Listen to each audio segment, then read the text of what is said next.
Sobrang ganda po ng pangalan Daniel or Daniel. Pakitag naman po ha sa comment section na mga kakilala ninyong Daniel ang pangalan para alam din po nila.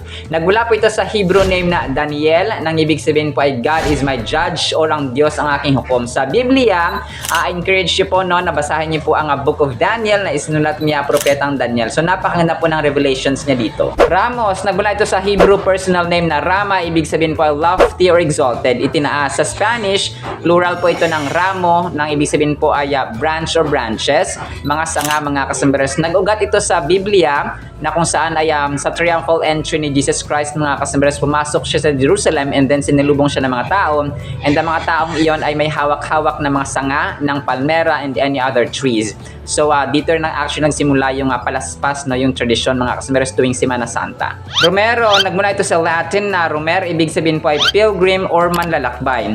Associated rin ito sa halaman or sa herb na rosemary na ginagawang pampalasa or pampabango sa pagkain. Benitez, nagmula ito sa Spanish na Benito and Latin na Benedictus, ibig sabihin po ay blessed, pinagpala, or fortunate. Flores, nagmula ito sa Spanish na Flores and Latin na flos, ibig sabihin po ay flowers or mga bulaklak. Flowers or bulaklak, ito ang konting kalamang dapat na alam mo. Alam nyo ba na ang salitang Zamboanga, yes, as in Zamboanga Sibugay, Zamboanga del Norte, Zamboanga del Sur, ay nagmula talaga sa Malay word na hambangan, ibig sabihin ay a garden of flowers or a place of flowers. Tama ang inyong narinig, mga kasamarasong, kaya ang Zamboanga City ay tinagurian ding City of Flowers. And fun fact, ang Zamboanga lamang ang the only Spanish Chavacano speaking place sa buong Asia. Flowers or bulaklak, reminder sa atin ni Lord, no? 1 Peter 1 verse 24, as the scriptures or the Bible says, people are like grass, their beauty is like a flower in the field.